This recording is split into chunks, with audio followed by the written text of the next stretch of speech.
program. In the orientation slides, if you remember, we just talked about it, the data science and how, what are the roles will be provided by the data science industries, which are the companies in the data sciences, and how data science is actually involved towards like understanding of the AI mostly. If I will say everything, we will include it actually in the artificial intelligence. And if you go into the deeper to segregate them into the multiple dimension, the outer boundaries is known as actually as a machine learning. In that there is a one applications people actually say chatbot, which will be actually the between the machine learning and artificial intelligence, because few portions will be actually finely triggered for the certain input, but certain things are directly from the data and questions which people actually asked. Yes, Abdul, you can, you are raising your hand. Let me just make you wait a minute. I will allow everyone to speak. Okay. This is my way of actually teaching so that class will be more interactive. I allowed you to actually talk. Can you check, Abdul? Yeah. I actually enabled your mic. Can you speak? You Hi, were good raising your morning, hand, sir. Abdul. Yeah. Good morning. Good morning, Buddha. Tell me. I can the sound volume. I don't know. I can just about just hear you. I don't know if the my volume on my laptop is loud, but I can just hear you very. I don't know if you're able to just adjust the volume. Okay, you are not able to like, am I not audible? I can hear you now. Yeah, yeah, that's Okay, fine. Yeah. okay. Okay. Thank you. No issue. So in the past, when we were actually discussing in the orientation program, we were talking about it, the what are the applications of the data science. And in the past also, we actually have discussed what was the need of data science, because data is getting generated by the different company, different mediums of our day-to-day life activities. It is generated into in terms of very huge every year. It is actually, I cannot say directly double, but yes, it's going 1.5 times every year. It is developing in that way. So we needed more and more data scientists and more and more kind of artificial intelligence kind of tools and applications, and you can say all the services which will actually help us our life easy. So when we were discussing the AI, we first talk about it. What are the dimensions of the AI? And we actually also talk about it. AI will actually help us in the reasoning, learning, linguistic intelligence providing, and the problem solving. So they were actually talking about it. What was the development of the AI over the years? Okay, lifespan actually, how they it evolve. And then we actually also talk about it, the applications of AI. Then we actually go into the little bit deeper and we talk about it. What are the machine learning? When we were actually day before yesterday, when I was actually going through the class, okay, I made the notes and which I did not think I shared with you guys. Okay, I will actually again go through them so that it will be overview for everyone and actually it would be easy. So machine learning, if you just talk about it, machine learning will be mostly divided into two parts. One is called the supervised learning, another is called the unsupervised learning. Supervised learning is the thing like you are in the machine learning. What we will do, we will try to build a model which will predict something for us. Okay, it will, how we will build the model, we will provide some data to the model which is already configured. Like I know my this if I will take a patient, the patient is diabetic or non-diabetic, cancer or non-cancer, like that. Okay, I already know the patient. So if you know the patient, like what kind of disease it is for which you are configuring, then it is comes under the supervised learning, because you are trying to you can say change the model behavior because of the outcome. Like you build the model and your model is predicting incorrectly, so you will try to you can say mend or update the parameters so that it will come into the you can say it will come towards the more accuracy. Okay, two people are raising the hand. I will just 1 minute again enable. I will actually enabling everyone's mic. Please keep your mic mute. Okay. If you actually have to speak, you will speak in the, you can interrupt me in the class. No issue. Okay. I have enabled everyone, like two people were raising the hand. Please let me know what was the questions. Good morning. It wasn't directly related to the class. Okay. My worry was I knew I joined on time and joining in, I see they're already going through. I wish to find Okay. out what time exactly does the class start because I felt Okay. like maybe I'm missing out on No, you are something. not missing anything. I am just actually revising the old content. Like we Okay, are already reached to the deep learning. I am just okay, revising all the previous content. Okay. okay. Nothing new. Okay. Yeah. So I told you machine learning was actually divided by to the two parts. One is called supervised learning, where you already know the outcomes and you are building the model, refining the model by putting up more data to it. Okay. And there was another dimension of the machine learning is called unsupervised learning, where you do not know the outcomes. Means I will give you the 100 patient, but I will not tell you these patients are suffering from. You do not know the diseases right now, but I will just give you the idea in the sense like these patients may be suffering with the two disease or three disease. So according to those the parameter, if whatever I will provide it to the divide the patient into, you will perform some certain kinds of algorithm where you do not know the outcomes. So in the unsupervised learning, there are kind of algorithm called clustering. It will try to divide the patient into the multiple group according to their similarities. Okay, similarity could be different parameters in the patient behavior, hemoglobin, glucose, BP, those kind of issues. Okay, so and pain or anything kind of things which you actually can test it and actually put up a measure over there. Okay, and there was another parameter in the unsupervised learning was association. Association is like if I will take about the daily inventory buying issues, so we can actually also correlate it there. You cannot actually segregate into the clustering, but you can segregate it in terms of the association. The number of people who buy the milk, they buy the bread, that kind of thing. Number of people they buy the egg or milk, they also buy the egg. This kind of combinations, permutation and combinations, you can keep on adding and find out the probability, so that you can say after the statistics of, I will say, I will give you the 1 year data. You can give me the statistics, how many people, how many percentages of the people who buy the milk also buy the bread. So that actually is a one kind of unsupervised learning. There are multiple algorithms actually related to it. So I did not write the algorithm, which algorithm we are going to study in this, but yes, these are the two dimensions in the unsupervised learning. In the supervised learning, when I was saying about it, supervised learning is mostly divided into two parts. One is called regression, another is called classification. I already told you regression is something where you actually have a real number. Okay, like one example of regression is like the kind of model which you are building it, share market data, where you are trying to predict it, what would be the today's share market, where it will reach, it will go up or it will go down. So that would be the outcome with value is real. Floating point data, Sensex value is something like that, Nasdaq is something. Okay, so there is actually always real value. So in that we will apply the algorithm which is supporting the regression only. Regression means towards the line how it is going up or down. Okay, like Walmart sale predictions, it will go down on what would be the estimate on this particular day over the year. Okay, so you can actually also see the estimation over there. But what is the classification? In the supervised learning, I was actually already giving you the example of patient.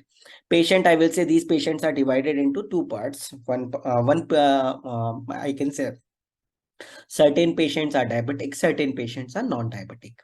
So those kind of when you are building the model which is able to predict it after seeing the patient's details, it is able to classify like in which domain it actually comes. Okay, and after that, if you already know the outcomes, so you can see the how what is your model accuracies. Okay, there is a one more thing. When there is only two class classification is there, it is called actually as a binary class classification.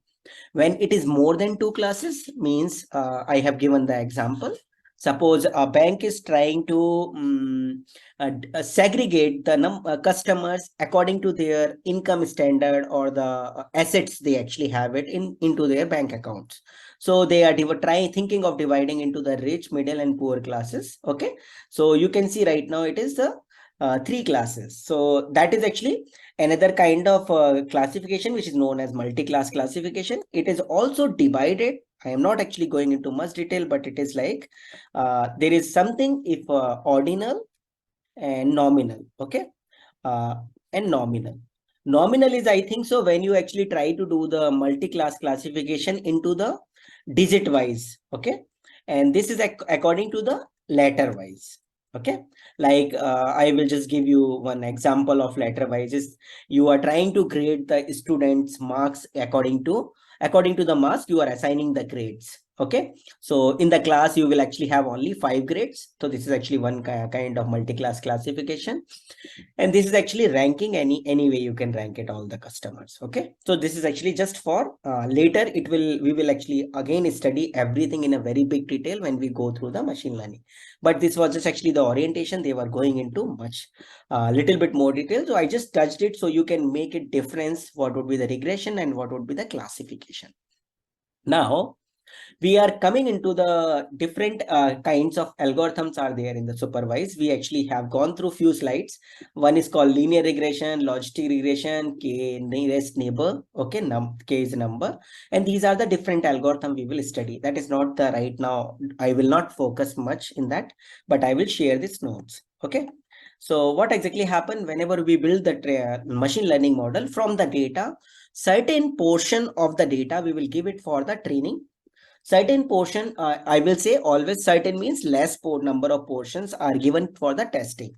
Like mostly, I will just give you one example, train and test. What would be the mostly people actually do it in the project? 60-40 or 70-30 or 80-20. Okay. Or I actually also have seen it 75-25. Okay. So these are the percentages they will actually give it the amount of data. The more data you train to the model is more accurate. Okay.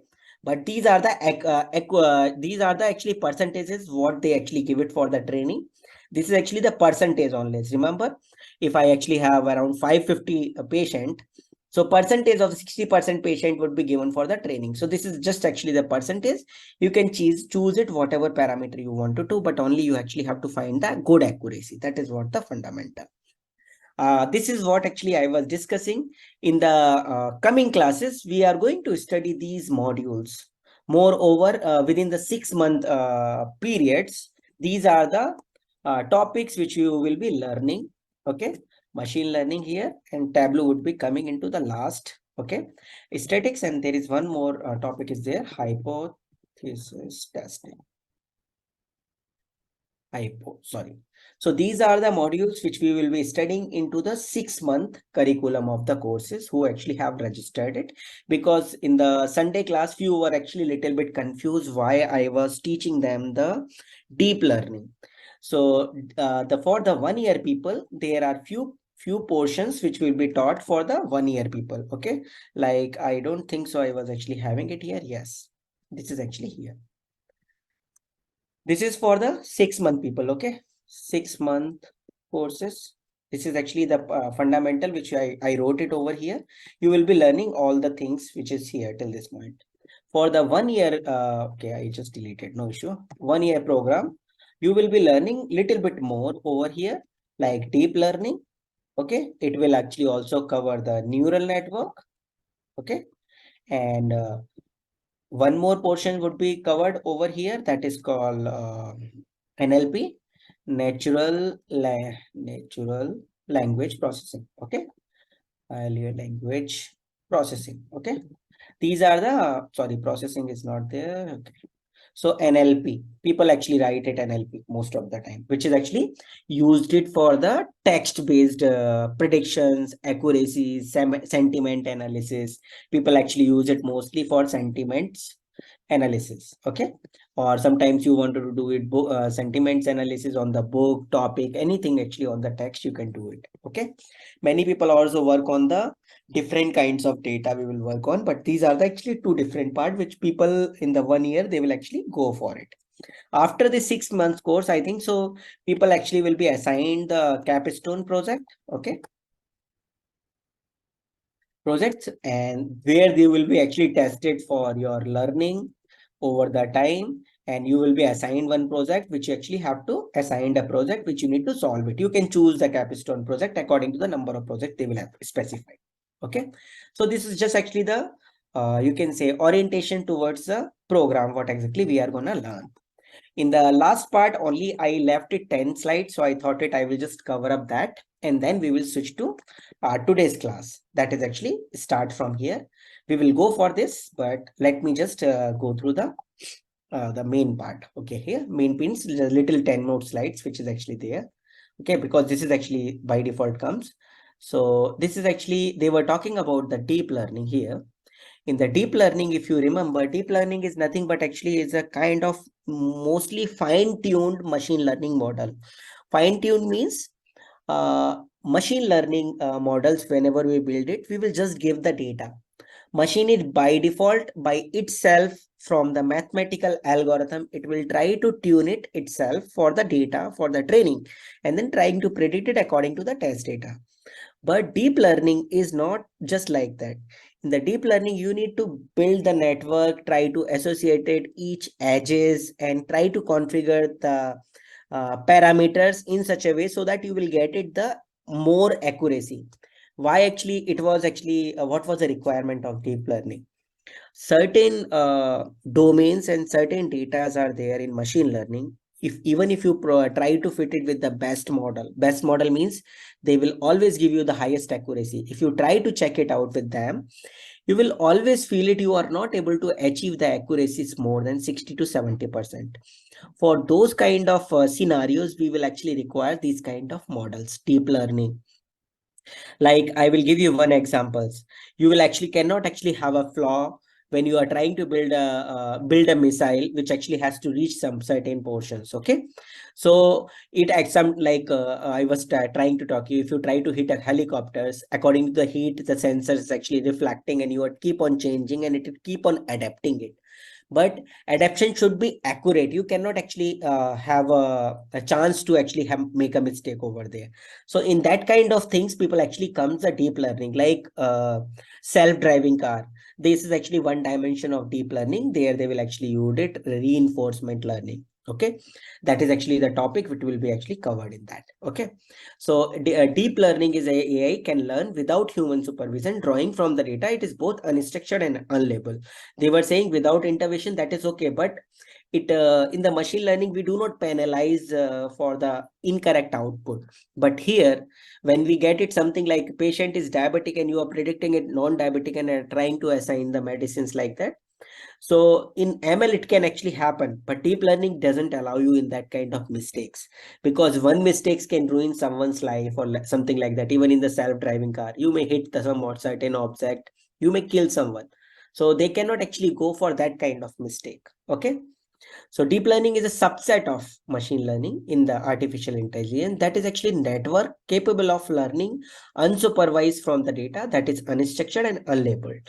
So there you do not actually have outcomes. It is learning by itself. Even with the mistakes, it is more refining their own parameters. Also known as deep neural learning or deep neural network. So deep learning, people actually say it's a earlier in the I will say evolvement of the neural network and AI. Earlier, neural network was the only things, but they actually find out certain portions, certain datas. Neural network was not also able to predict it pretty well. Like they were also making the mistake. So they were actually added multi more layers to make it more nested network so that it cannot actually go for the any mistakes. That's the reason they actually call it deep, because they actually added many more layers in the neural network. Okay, layer would be something, some kind of hardware or some kind of software modules. Okay, deep learning is a class of machine learning algorithm that uses the multiple layers to progressively extract higher level of features from the raw data. So higher level of features means sometimes we give the features which is unnecessarily, but deep learning by default itself from the data find out which is more exact to actually for this kind of problem statement and outcomes. Okay, for that they will select it by iterating ways or something like that. Right now we are not actually showing here what is actually the method, but yes, that's what actually it is. For example, in the image processing, lower layer may identify the age, while higher layer can identify the concept relevant to the human, such as digit, letter, or faces. So there are multiple hardware or multiple software units which is actually trying to take care of the same problem statement, but looking at into the multiple dimensions. So they were just saying deep learning is nothing but just like a human brain where a lot of cells are connected with each other. Okay. So if when you actually learn it, the neural network, it is similar to just like that, but it does not actually have, these are actually called input layer. I will just tell you actually general thing in neural network. This is called input layer.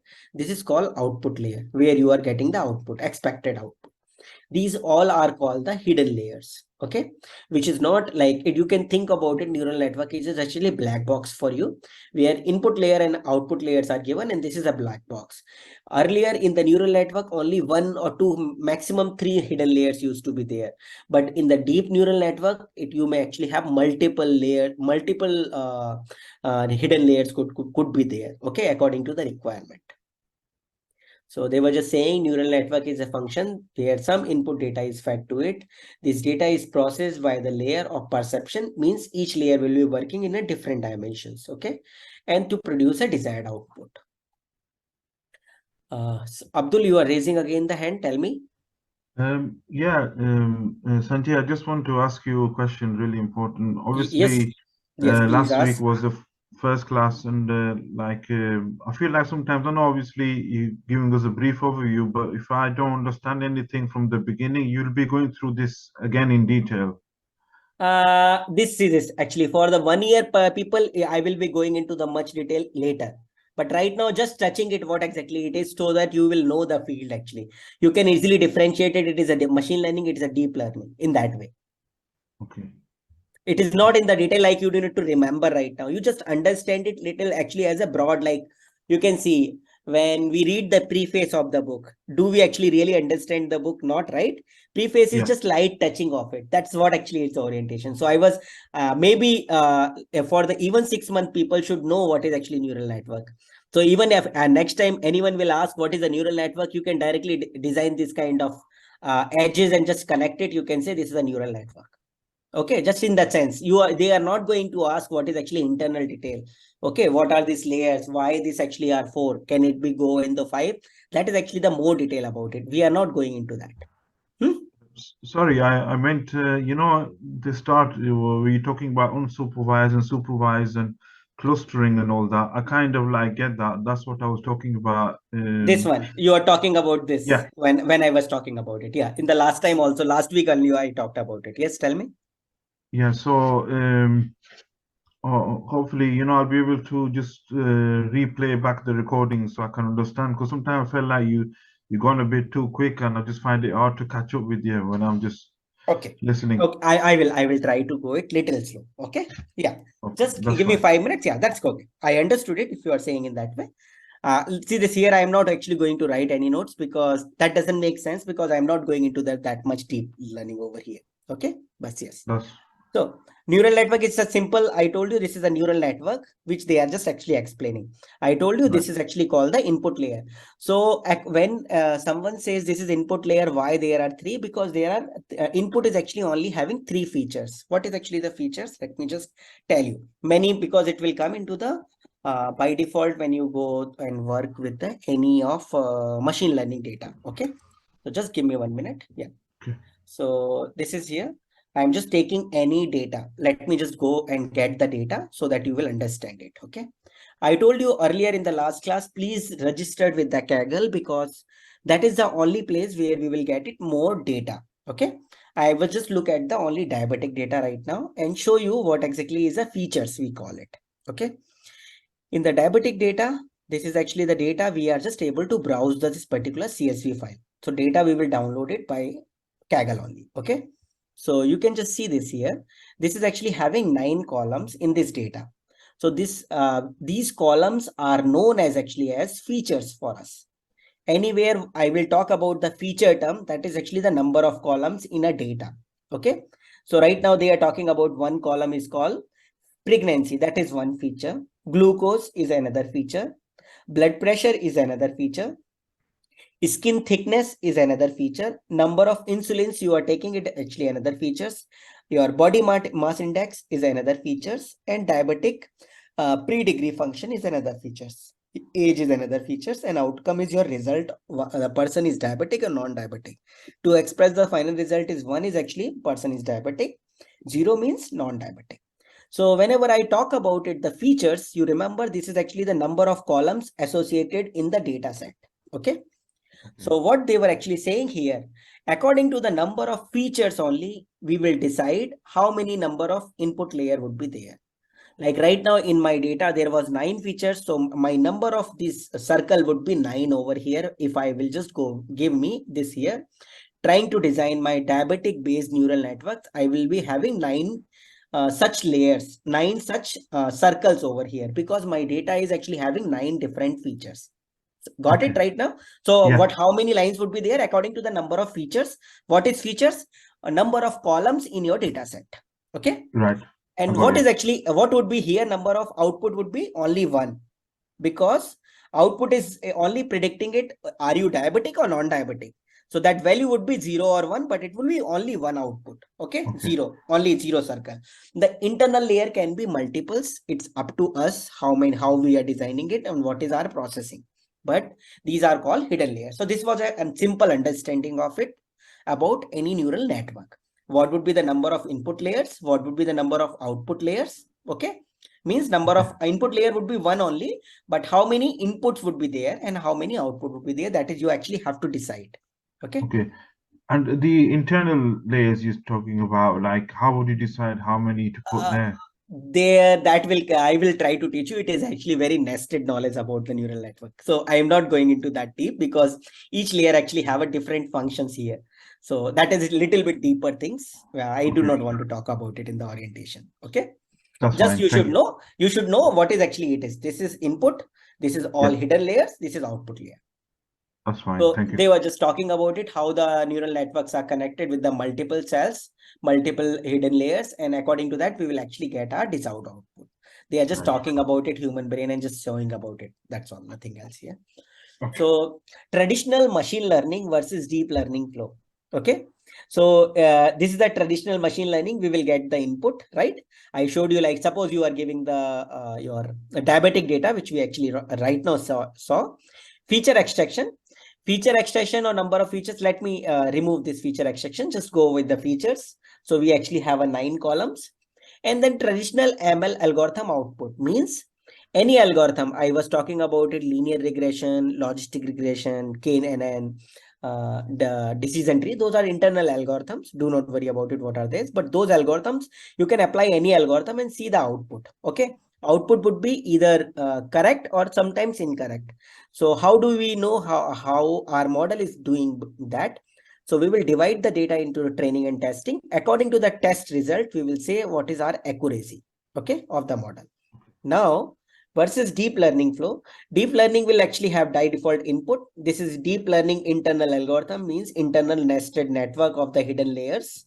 And this is your output layer. So got it, what exactly it is. Here it would be many such small steps, feature selection. Sometimes we will do it, many more things actually internally he will do it. But here you do not actually have anything, only these 3 fields. One is called the input layer, another is called output layer, another is called the hidden layer, which you call it deep learning neural network. Okay.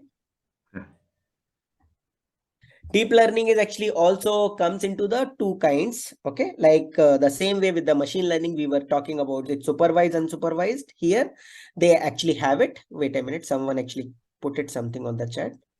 Please allow me to speak. Yes, Gulam, just 1 minute. Let me just check. Yes. Yeah, Gulam, I enabled your mic. Can you ask what you want to speak? Hello, hi, good morning. Am I audible? Yes, you are audible. Tell me. Actually, my name is Taha. Gulam is my surname. I'm from Lucknow, Uttar Pradesh, and actually, I think I'm a bit late today to join the Okay. meeting. So I'm just looking for what.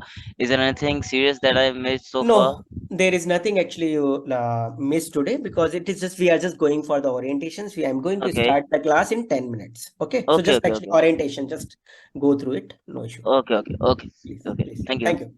So in the deep learning networks are actually divided into the 2 parts. One is called convolutional neural network. Another is called the recurrent neural network.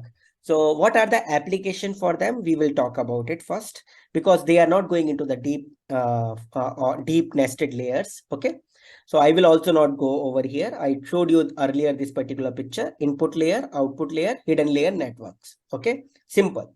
In the deep learning, convolutional neural network is a class of deep neural network most commonly applied to analyze visual imaginary images and object recognition. So you know what is the application for this CNN? Only for the image based or video based kind of projects or object recognition projects only. Okay, like suppose I will give you in the image, like we were talking about it earlier, uh, live object detection, live detecting of the person on the like airport or something like that. Okay, so in that cases people actually use it convolutional neural network mostly. Okay, so they actually talk about it only analyzing visual imagery like images and the object recognition. This is the only application where CNN will be used. So they were talking about it, CNN, what exactly is a hidden layer. You were actually asking me what would be the in the hidden layer. They are talking about it here. So if you just see this here, they are actually having the input images. This you can call it actually as an input layer, which you are getting it the input. And these are the all the parts of the hidden layer internally: convolution layer, pooling layer, fully connected layer. So you can understand it how many internal dimensions are there in the deep learning. For this class, I am not going to really explain it what are individually, because that is not the part of the orientations. Okay, but you can understand it. This is actually in the convolutional neural network and what are the actually application for it. They were actually also saying it, convolutional neural network are used in the self-driving car. They were just showing these images in the self-driving car, in the object detection, face recognition, social media, image analysis, healthcare, and more. These are actually the application of CNN. You can see this is actually the view from the car sensors, which is actually self-driving car is getting these images, and internally CNN is actually running in the hardware and trying to get it the edges of the particular object and able to detect it by their prediction algorithm, deep neural network. This is a car, this is a person walking, this is umbrella, this is actually, it is able to uh, recognize and able to find out what exactly it is, and it always try to find out the edges of the particular object, because only then it will be able to make the next move, how close it can go. Okay, it is about just actually the view. They are trying to show it from the self-driving car algorithms. There is another one called recurrent neural network. What is that? In the recurrent neural network is actually the previous step. So what exactly happened? From the output, if your output is incorrect, we will give the feedback in this. In the CNN earlier, there was no feedback. Okay, directly fully connected. After that, you will get it output here. There is no feedback from the output layer. But in the RNN, there is always the output from the previous step. It feeds actually as an input to the next step. It can memorize. So only difference with the CNN and RNN is like RNN actually has a memory, so that from the previous output, it will try to keep it in the memory. And when you will try to compute it, you will try to improve the accuracies over there by using the memories. So RNN actually has a possibility of processing the input of any length. RNN used for the image captioning, time series analysis, NLP, machine translation, for that purpose, where you need to know what actually was a past text or what kind of things you are actually previously doing it. So keeping the memory over here is actually the good part in this kind of network. So I will not touch it. NLP is nothing but about the only text-based analysis. Okay. They were just doing it, the text-based analysis. Neural network is a field of study of AI that deals with understanding, interpreting, and manipulating human language using the computers. Okay. Human language means mostly it works only on the text data. Okay. So NLP has existed for more than 50 years and the root in the field of linguistic. It actually has a variety of the real world applications, number of fields, including medical research, search engines, and the business intelligences. Okay. So I gave you one example of NLP was actually sentiments analysis. Okay. They are talking about it over here. If you just see, NLP helps computer to communicate with the human in their own languages, perform other language related tasks. Like, you are talking to the Alexa. Whatever questions you will ask, it will be converted into the machine learning bits and pieces, and on the hardware it will run, try to match, and then actually get the result. And that result from the again digits and numbers, it will be again converted into the text. So there, that is a the main application of NLP over there. From the from that voice to text, text to machine learning, from machine learning to voice, machine learning to text, and text is again coming into the voice. So these are the different dimensions of NLP. Like they are talking about in multiple applications here. Okay, I didn't. This is actually one more field over here where they will try to find out from the text what is actually the purpose of that text, what is the meaning and sole idea about it. It will actually able to identify it with the content. There was also, they will actually able to use it NLP for even the translation also, from any different languages to anything like English to French, German. NLP is also able to feasible for computer to read text, hear speech, interpret it, measure it, sentiments, okay, determine which parts are important. So these are just actually the applications of the NLP. They are just given again the same thing, how it works internally. It will try to tokenize it. These are the internal detail, leave it right now. There is no point because it's having the internal definitions of it, how we will actually process the, suppose you are giving the tweet, how the computer is able to understand it, what is this tweet about. They will first split each word, try to find out the frequency of the word, try to find out how often people were actually use this kind of word. From the word, they actually have given the ranking also, 1, 2, 3, 4, 5. According to those ranking, they will see how many times that was there, and then it will try to rank it. It's actually which kind of sentiments you are trying to put up with that particular tweet. NLP libraries, which is actually available for anyone, like the same way when I was just talking about it yesterday, which kind of modules we will be learning it. These are the module for general Python processing. The similar way, there are actually NLP modules, which are libraries, which they was talking about it. You will be using it, NTLK. They are just doing it, NLTK, sorry, NLTK. That is actually the module people will be learning here. Okay, and Spacey and NLP toolkit. So they are just actually written it like that. Not necessary right now. I will talk about it later. You can just go through it. No issue. There are multiples. When we go through it, we will understand it. There is no point of writing. So use cases of NLP is like transactions applications, IVR applications, social media monitoring, fake news detections, error detection, sentiments analysis, classifying email, predicting disease, personal voice assistants. These are all the application of NLP, natural language processing. And applications where it will be used: text mining, deep learning, healthcare, web mining, businesses. So this was actually just actually the orientation program, which where we were talking about it, what we are gonna study. We will be gonna study in the data science, machine learning, deep learning, and in the deep learning there, and deep learning actually has a TCNN and RNN, and then NLP. But how we will going to achieve it? First, for understanding and learning it, we need to learn these all the basics of it. Okay, before going to this, you need to understand these are the basics part. After that, this is actually the first application which you are going to learn it in the data science, machine learning. This is another tool which is many industries are actually working on it, which is actually called actually as a visualization tool, Tableau. Okay, and there would be actually in the 1 year there is actually one more called by tool. Okay, that is actually also there, simple visualization tool only. So we are going to study right now what are the programming languages. Okay, and this is actually comes your class is starting now. These are the programming languages, which is actually, I think so this slide was made 3 or 4 years ago. According to that time, these are actually the percentages what people are actually using it, mostly dominated languages in the data science. Okay, so you can see Python was actually on the top, in many library and many support is available for Python. But if you see the toughest language from my standard, because I'm working in this field from last 15 years, I felt it debugging the R code is actually the toughest part. All the other languages I actually know. I worked on Python, Java, C++, here Java actually, okay, Java, SQL, HTML, CSS, and C.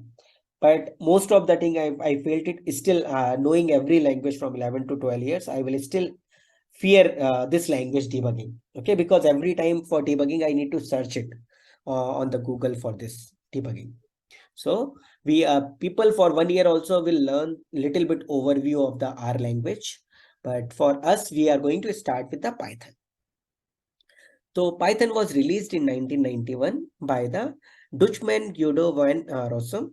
Okay, and actually as an interpreted based languages. Okay, so now I will talk about it. What are the languages here? Okay, before going there, I wrote it something which I wanted to talk to you. This is here. What are the programming language in the computers? Okay, there are these are the language. Mostly people used to divide it. First is called high level language, where you will write the code in the logics in the keywords, which is very easy to code, and it is actually full of the code. So what is the difference between this high level assembly, machine level? So what exactly happen when we write the code in the high level language? Okay, I will type it here. When we write the code, suppose you wrote the code called hello1, okay, hello.c. This code need to be compiled fully compiled, which generates our executable. Okay, that you will run it for that. So in that high level language, whatever codes you will write it by the human to code the logics in the keywords, according to that, it is so easy. But this requires the code to fully compiled, only then it will generate the executable. But in the other language, it doesn't actually happen. Okay, what in the assembly language, each line will be converted into the machine learning machine, not I'm saying sorry, machine learning machine code actually. Okay, so this is actually also the keyword based language. Okay, where I will just write it one example: add r1 plus r1 comma r2 comma r3. One giving you one example. This is the kind of instructions are there in that particular language, which will say we will add r1 in r2 and r3 register and save the sum into the r1. Okay, so here also code is run line by line. Okay, line by line. Okay, remember that line by line code is written, and these code is converted into the machine code directly over here while running. Okay, so assembler will be used to convert this particular line of the mnemonics to the machine learning, and that will be running onto some certain processors. But here when we compile this code, this will be first compiled into the assembly language. From the assembly language, it will be converted into the machine level language, high level. Third one, people used to call it actually as a interpreter based language. Okay, what is the interpreter based language? One is Python, another one is called Perl. Sorry, Python, and another one is called Perl. These are the two languages which is actually interpreter based languages. So interpreter based language is actually LANGUAG. Okay, in that also it is just like that only, but the funda is over here directly similar to assembly language. Each line is executed independently first. So it will not wait for the full compilation code. It will directly execute the line, whatever you wrote it, into the interpreter. So for this, you need an interpreter to execute it. You need it assembler to run it. You need a compiler to run it. Okay, these are the three different kinds of languages. There is another call, people, all the languages, whatever you know right now, these are converted into the machine code. Okay, to execute onto the processor. So there are also, so we can directly call it actually machine based language. Okay, machine code language. वैसे people do not write it because machine level languages, because directly there are people who are designing the processor. Okay, designing the processors, they are by default writing the zeros and ones. So you cannot actually think about actually as a language, but yes. Okay, so what is actually Python comes it? Python comes at actually as an interpreter based languages. Okay, so this is what you are going to learn right now. So I can actually show you the example also. What is actually why the interpreter? Each line will be executed. Like I will just show you one simple things here. Sanjay, just a quick question. Yes, please ask. Please ask. the high-level languages which we were talking about, right? The C or something. Will Yes. they get converted directly to executable machine code, or will they become an assembly level code and then? No. It can Uh, actually it is directly converted into the machine level code. Okay, but there are chances you can convert them actually in the assembly also. There are ways, and there are actually, you can say, flags actually. Okay, I will just show you, like if you are saying this here, this is my simple high level C code. Okay, you do not need to know code it and actually read it, but I am just showing you this here because you actually asked int main. I am printing only the hello word. Okay, printf hello world return 0.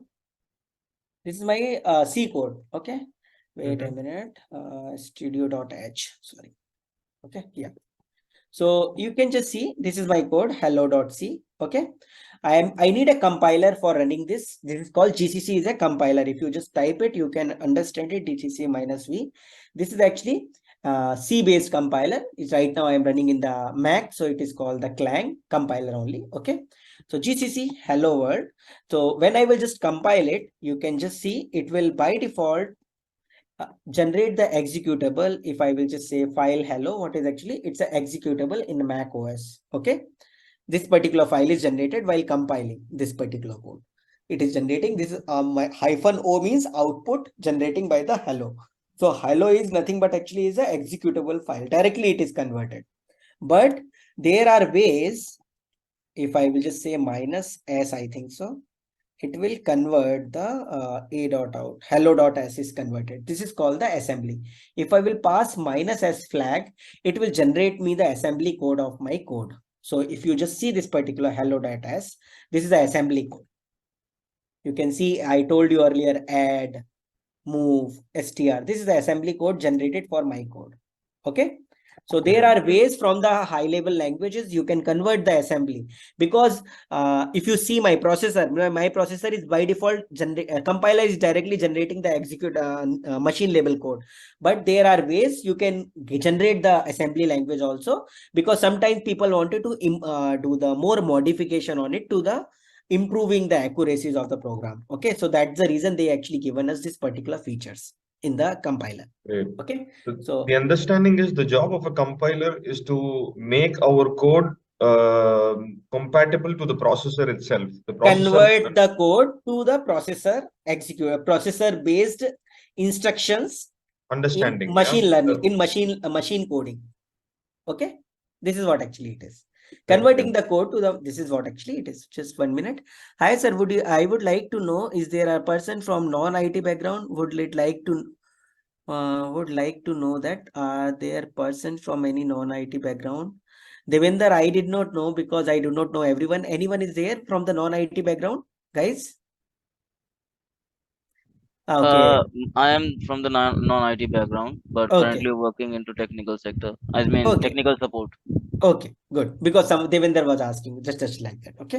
Sanjay, hi, Rupesh Uh, here. So I am also from non-technical background. Okay, that's okay. Sanjay, I have a one request. Like I got myself shift towards to the new batch in the same course, and the thing I want to convey to you that I need to learn many things from the scratch. So first of all, I want to know which tool we are going to use for the Python.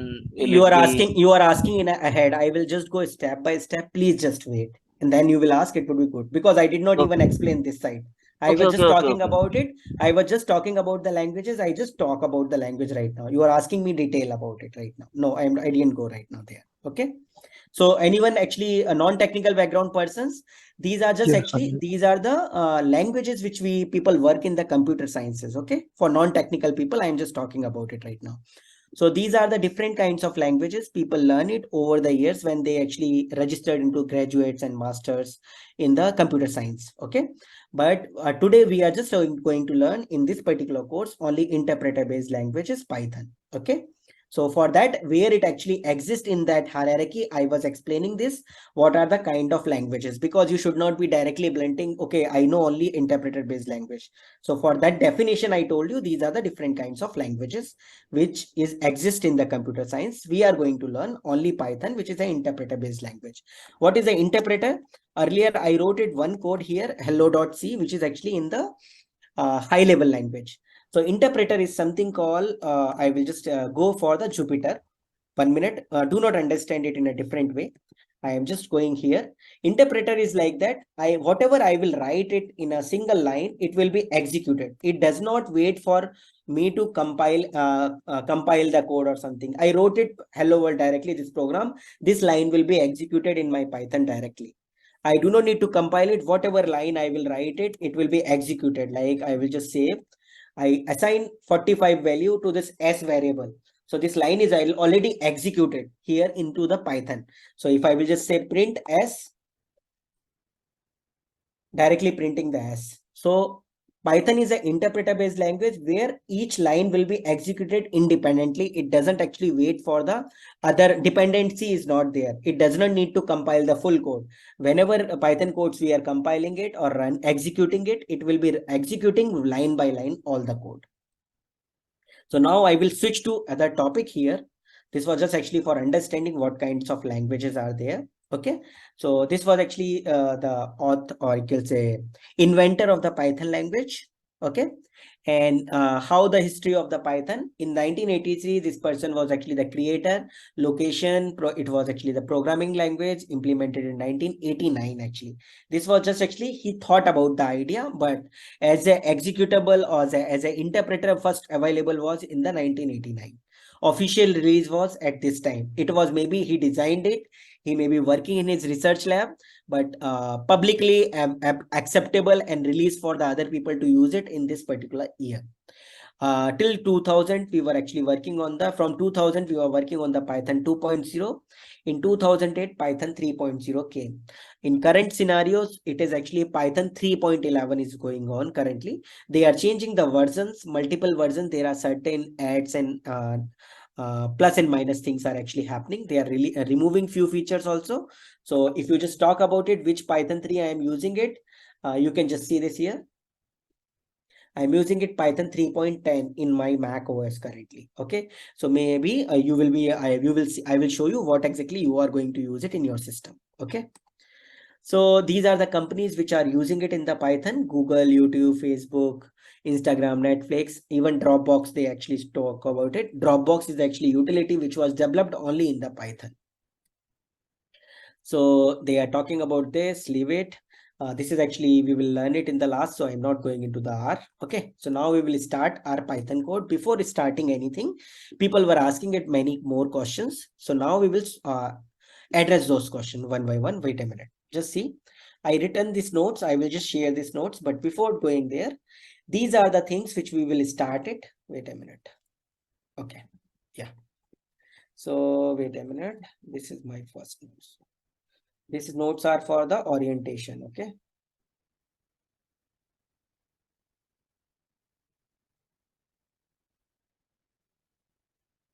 Okay. So this is what we are going to learn it. You can say notes. Right now I will write it notes 2 only. Please, I will change it later. So for learning Python, okay, we are going to need few books. Okay, so what are the books? Yesterday also I told it, today also I will just tell you. Very free book which is available and given to our, just give me 1 minute. Let me just hide this particular floating bar. Yes, a byte of Python, which is written by the CH Swaroop. Okay, you can download the PDF file, PDF copy, because it's a freely available open source book. You can directly read it from this also. This is directly book is coming with 110 pages, but you can also if you do not want to keep the PDF, you can read it one by one over here. Any topic or any things we will be actually learning it, I will go step by step from here only. Okay, for you to actually go through it in the class. I will try to go through it everything with the class here from this book. So you can download it. This is actually, I already have written it, a byte of Python PDF. You can download it. It's a freely available. Wait a minute. It's freely available. You can download it anywhere. Okay, but still you needed it. I may actually have my copy. There is another book called Dive into Python. It is actually a little bit complex in the same sense. Once you know the Python, only then you can read this book. It is learning more into the advancement of the Python. Okay, for you guys, like if you see more and more codes, only then you will learn it more Python. So that is actually the second dimension. Once actually I studied this full book, after that I studied this book. Okay, both are the books I will just share with you right now. Please download it because I will not share it onto the LMS. Okay, I will share you the notes, but I am sharing you my personal copy which I downloaded it from the torrent. This is actually Byte of Python. Everyone can download it, not with the host, with everyone. 1 minute. Yes, this is Byte of Python. Second book was Dive into Python. It should be here. Yes, here. Okay, these are the two books. You can download it. Third book is actually for the non-IT background people. Okay, if you actually never work on the computer science, or this is Python is your first language to learn in the coding, then there is a book which I was using it or for the 8th standard person. Okay, in US I was actually teaching her. Actually, it's a Jacqueline. So it is a book with the flowchart based Python coding. Okay, I do not remember the book name, guys. Okay, I was just using it for that particular student because that was given to her and she was telling me, sir, please teach with that. So this is actually the book, and I really liked it for the non-technical people because they really did not know what is actually the coding and things. So for them, it is actually very basic book. If you actually have any doubt or anything like I will give you one program, anyone, like write a table of 2. So what would be the steps for it? So they actually given it over here. What are the things you need to build it, any program? These are the kind of way they actually have written it, the flow charts. Start the program, get the, like this is actually talking about it, how many millions per gallon your car will drive. So you will get it the input from the user, number of miles you wanted to go, number of gallons you actually have it, and then miles per gallon, they will divide it and then print the output. So this is actually for the kid to understand the teaching of the coding. It is easy. So this book was actually used it for her, but you can see all the kind of code with the starting. It is here. It is very good for the non-IT background people who are learning the first language actually as a Python because they do not know what is actually the coding and things. It would be easy for them. Okay. But what actually I had it, I shared with you these 3 books. Okay. This is a flowchart based. Oh, I wrote it already. Okay. So what are the tools we will be using it now? There are 2 tools actually we will be using it. One actually I told you here. In this particular language book, they will actually talk about the installation. At the time of installation, they will talk about the editor, I think so, in the first step. Yes, here. So you can see this here. They were talking about it. You can use directly the interpreter. For the people who actually have the Windows, they can download the Python directly by this Python download for Windows. Okay, so you can directly download the Python from this. It's up to you, your choices. Okay, download, if I will go, you can directly download this for the Windows, for Mac, for the Linux, anything. Okay, they are currently sending this particular release, which is 3.11, I think so, but it's still, they were saying bug fixes is still there. So it's which version is there right now, you can just see 3.11 is there. Okay, this is actually first way of downloading. It's up to you. You want to download this or not. Okay, this is a python.org.download. This is actually the link. I will write it here. Python installation. It is not necessary if you wanted to do that, but I am just giving you choice here. Okay, because there is another thing which I am going to tell it. From here you can download the any version, whatever version you wanted. Second things which you need to download it is called, this is the first link, Anaconda 3 download. Okay, so here Anaconda is a site which will give you the full package for Python. Python requires a multiple module installation. So once you download this particular Python this way, there are individual packages you need to download it explicitly and installed it. Individual packages means, I told you when I was talking about the previous notes, I was talking about these particular modules which we are going to learn it into the Python, right? these modules. So these individual numpy, you need to download it explicitly if you download this here.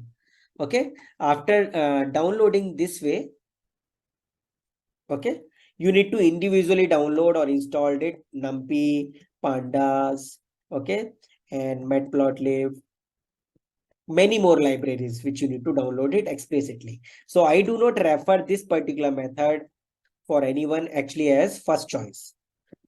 It is not my second, it is the second choice mine. Okay, first choice is go with the please Anaconda and download it. Okay, this is the first thing, please do it. This is my second choice, first choice, please go with this and download it. This is my first choice because it will by default install all the module for you if you download the Anaconda and installed it in your system. Okay, so please, anyone actually can share me their system, which who did not actually have the Python. I will actually install it in their system. Okay, can I anyone don't have, you do not actually have it? What is I your don't name? have anything actually. Yeah, so tell me your name so I can actually make you the panelist. Yeah, sure, right? Yeah, 1 minute. I'm making you a panelist. You need to give me your control. 1 minute. Yes, make you to the panelist. Join actually as a panelist, please. It will ask you to join as a panelist.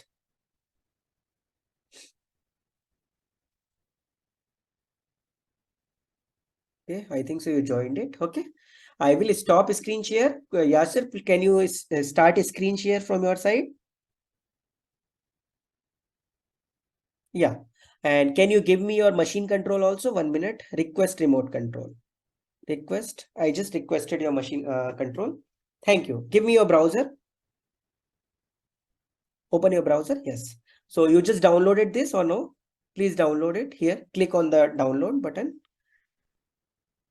Click on the download button. Yes. I think so. You down. No, you no, not below down. Download it right now. Yes. Just 1 minute. It is actually downloading. It may be a little slow because it's 500 MB approximately. I think so. So this is actually one. Till that time, can you download the Python 3 also by itself, individually also, because I will show you both the methods. Go up. You are going into the release document. I am not going into the release document on the top. Just what, but yeah, that's here. Download this. Guys, everyone can do any of these things, but in this system, I am showing you both the things. Okay, like this method is also there, another method is also there. Choice would be yours. No one is actually forcing you in which in your system what actually you want to do it. You can do it anything. Okay. Still it is downloading. Can you stop screen share? I will go ahead. I will share the installation later. Once actually your things are downloaded. Can you stop screen share right now? Let it download.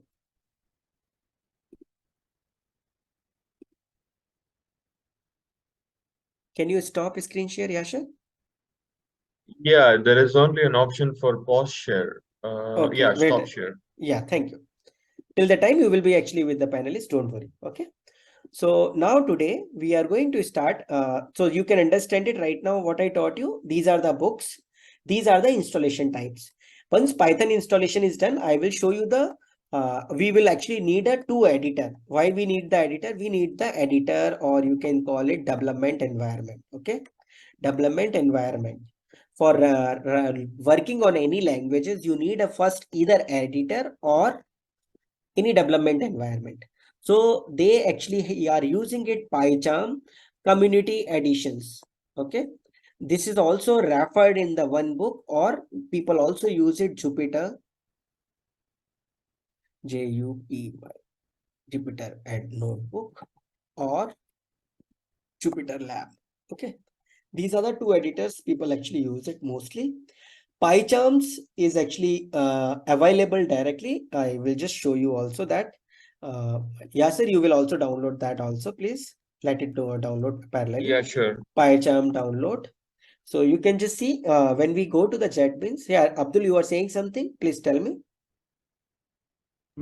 Yes, I've downloaded the Anaconda, but Okay. Okay. the Python, I just want to, just for you to, when you get a chance, just to check my screen, make sure I've downloaded the right one and everything. Okay, I will do it after the class. Okay, just 5 minutes. No issue. Okay. So this is actually when I will go for the PyCharm download. Remember, see this here. It is will actually by default tell you to download the professional editions, but professional edition requires the fees and things. Remember, so I do not want you to go for the this because it's actually the professional where you actually have to pay the fees later.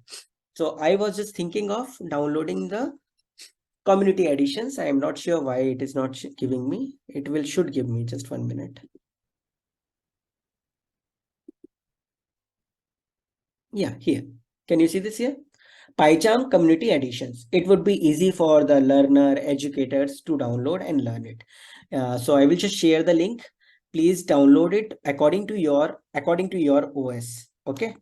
Click on the download option, and this is actually the page. Okay. I will just share the link to you guys. Please download the PyCharm. But remember, you need to download only the community editions, not the professional edition. Do not make the mistake of downloading this. If you click on that, it will download your community editions. Okay. This is the editor we will be using it. This one and the Jupyter. Jupyter is by default available when you install the Anaconda. Okay. So this is my basics of starting of the class right now till this point. I wanted to actually have everyone into the same page. That's the reason I was thinking about it. Everyone just download it. Once the download is finished, I will go into that. Now I will start the class. So the class slide I will also try to share with you guys. Okay. So we are going to start the class with the Python. Where it is, it should be here. Basics of Python. Okay. This is a file. Please, I will also share the slide. Please download it. This is here, slides. This is the very first slide which we are going to cover.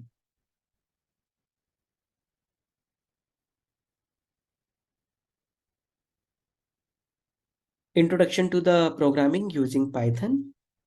Python is very popular programming language. It was created by the Guido van Rossum in the 1991. It was released, but you remember he started it from the 1989. Okay, he got it, but it was release date was 1991. It is used for the web development, software development, mathematics, script writing, everything. Okay, many more applications are there. They have written only few. Why Python is widely used? Python language is one of the most accessible programming language. Accessible means it is just writing the English. Okay, that's the main reason actually Python is very well known and most accessible language. Due to its easy of learning and uses, Python codes can be easily written and executed much faster than the other programming languages. That was the main reason. Python works on the many different platforms. Okay, Windows, Mac, Linux.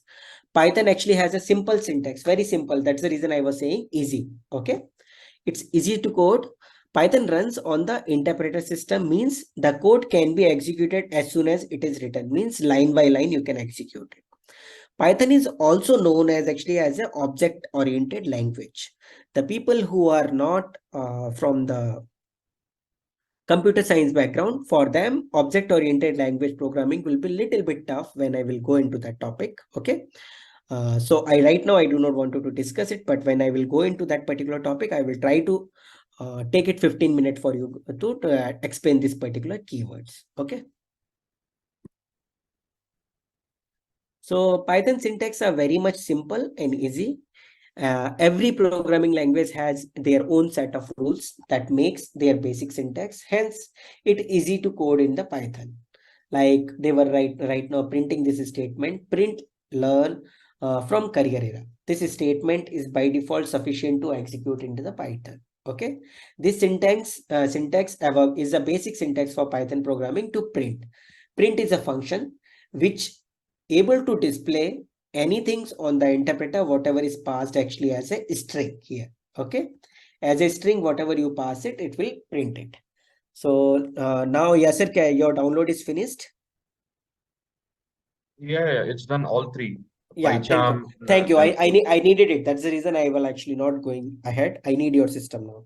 I will okay. stop screen share. Please do the screen share.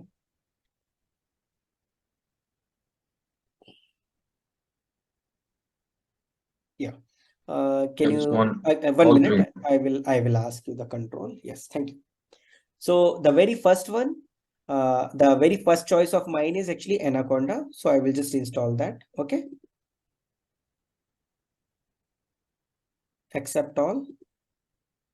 Okay. You just see, it should be somewhere. Wait a minute, it's opening, I think so. Anaconda would be little slow, guys. Remember, it will take, I think so, 3 to 4 minutes according to different system. But let's see. Just me, yes. Folder. Remember this particular folder, okay? Because sometimes you need to know. So it is in the user one, Anaconda 3. Okay. Create start menu, yes, should do that. Add another, yes, this is also do that. Not recommended is a conflict of interest. Okay, I was doing it. I don't know what is a conflict of interest. I stay in my default 3 point. Okay, a version you already actually have the Python installed in your system. Yeah, sir. I didn't know that, It by is the there. way. It is showing this. A version of Python Okay. 3.11 already exists in this particular portions. No issue. Cancel it, this one. Do not register this. Okay. Okay, fine. So I cannot go for the second options because you already have the Python in your system. Let's see if you have it. I am just checking here Python. Yes. So you can see it's already there. Okay. Python applications, once you install that, it is there. I can just directly open that. Wait a minute. It is opening. So this is a Python interpreter cell. If you install my second choice, this one, which I was actually asking, if you install this one directly, you by default will be able to type the Python here in your starting menu, and you will get it this particular application. It will open your Python interpreter shell. This one will open your Python interpreter shell. Okay. So which actually I just open it. You can just see this here. This is Python interpreter shell. 1 minute. Yeah. Okay. So here I told you print is a function which will be used for printing anything which will be actually given within the string format. Double quote makes it string. Anything you will type it inside it actually is a string. Okay. So you can just see right now I wrote it hello world. Okay. Right. Done. So once you actually write it, you can enter it. It will directly execute your statement. So this shell would be by default there. So you can see you wanted to write the code. You cannot write it over here. You can just test single lines. How you will save the code? For saving the code, you need the editors. Okay. Here you cannot save it. Whatever you are running it, it's just running as a single line on this particular interpreter shell. So for working with the editors, you need it either Anaconda or you need it either Anaconda actually has an editor called Jupyter Notebook, or another one is I was actually asking you to download is called Python PyCharm Community Editions. Okay, this one.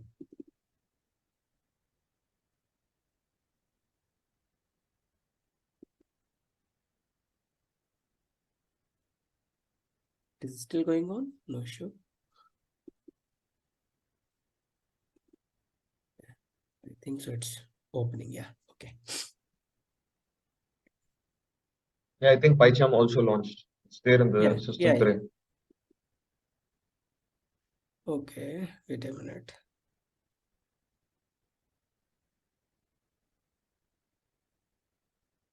I think yes, right? I can see black screen. Can you see what exactly it is happening in your side? Actually, it's just asking for permission to install. Yes, It's saying just say yes, PyCharm. say yes, say yes. Only one time, I think so. It will be running three times. Only It do it asks one. a Okay. couple of times it just asks if Okay. you Wait a want to minute. proceed. Wait a minute. Wait a minute. I think so. 3 versions are there. So I was just looking at it.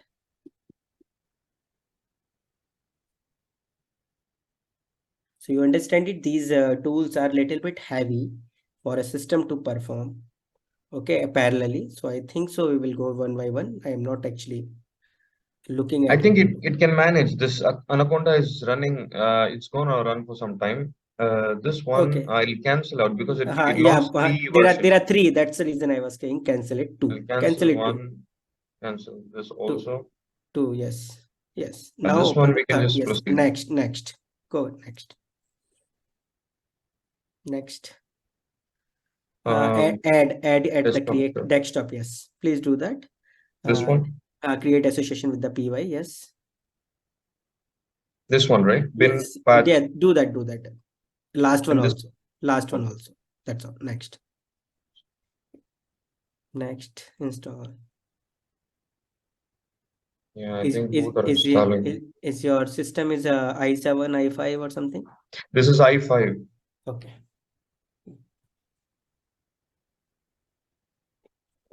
Because this installation may sometimes slow the particular persons while installing parallelly. So what I was trying to show you, let it go, please. Then actually I will tell you. Can you stop screen share? I will go to the my prompt. Yeah. So what exactly, guys, I showed you right now on the interpreter shell, we were able to print the print hello world. So in my what you call it, in the Mac, if anyone actually has a Mac, they can open the terminal window. Okay, terminal window. Okay, in the Mac or Linux machines, in the terminal window, we can type it directly Python 3. Okay, it will give you the same thing, like the similar way in the Windows you are typing it Python 3, it was opening their own shell. Here in the terminals, you can directly call the function. Okay, for not function, it's directly call the interpreter Python 3. So here also, this is the way we can actually call any print. We can call print function. Okay, to print hello world message onto the Python interpreter shell. Okay, you can just see right now that what I did it. So this is what actually they were showing it here. Learn from career era. So remember these double quotes.